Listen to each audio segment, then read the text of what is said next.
Hello again and welcome to Great Deltan. Today is a layout update for February and the work I've done since I've been back off shutdown. If you've watched my previous video, you'll know that I have not been able to get on the layout much during January because I do live on a holiday park and once a month a year they do shut down. That's not to say I haven't done anything. I've had a chance to get some of the loco cleaning done. I've adjusted quite a few of the speed settings and the acceleration ratings, and then I've also had a chance to lubricate quite a few of the gears. I did do a little bit on the layout because you are allowed here at weekends, but since I've been back from the 1st of February, this is the progress I've made and the plans for the future.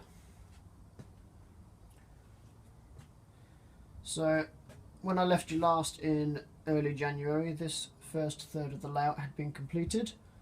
There's not really been much difference here. I've had a few more vehicles I've been able to put on the roads that I got for Christmas, and then just a couple of little additions up here. In front of the station now is a little bike rack, and I don't know if you can see in there.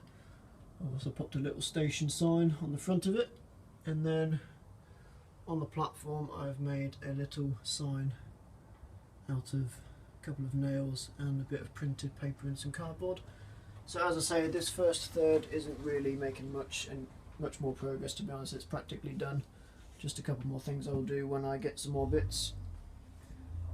Moving around here, I've started on the retaining wall, which will go all the way round to the town section. And I've created the tunnel portal there just out of some card sheet. And I've also done all the dropper wires to feed the branch line rails. So moving around further, and there's still not been much progress on here because I've been focusing mainly on the station and getting ready to prepare the town scene. So now that the polyfiller is all dried on the platforms, I've had a chance to paint them, and the base coat's gone down, and then the edging tiling is also painted on as well. I need to do some yellow lines and then some grip sort of thing that you see in a lot of modern stations, and I've got all the enamel paints to do that, so that's just time. A couple of issues I've had with the polyfiller platforms is the using the off-brand filler. When I had the Gorilla Tape down to paint all the platform edges, peeling off the Gorilla Tape did actually take up quite a bit of the filler, so I need to do a couple of patch-up jobs here. And but this platform here was done using polyfiller rather than the Tesco value range stuff, and that's been absolutely fine. I've not had any issues with it, so for future reference, definitely invest the money in the right filler. So as you can see, I've created the retaining wall to go on the back of the platform, and then obviously it swings around all the way to the country scene.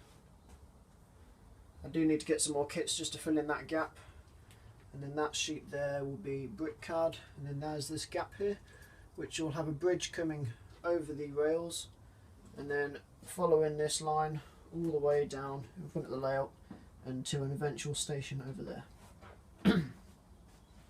So the next part to do will be the town scene up here, which will be raised.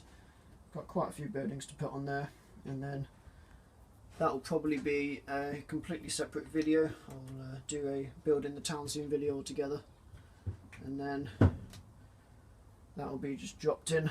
I'll have it on a piece of wood, and then I can take the wood out to get a bit better access to it so I'm not leaning over the layout, and then I'll drop it in place when it's finished.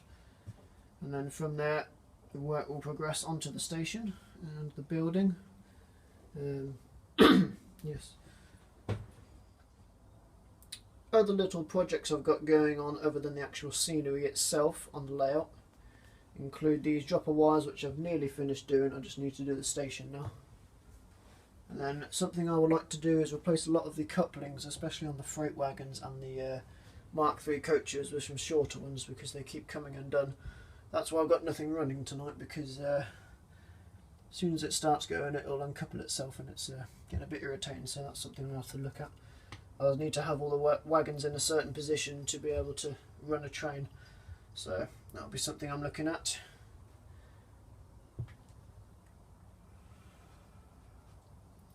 Next on the list for stock is hopefully a Class 170 in cross country, and then if I can find one soon, will be a Voyager. I've been after one of those since I started, really. And other than that, I just need to finish my rake of Freightliner hoppers. I'm up to 14. I'd like another 6 in white, so I can have a bit of a mix there, so not all the same. And that's the whole train done.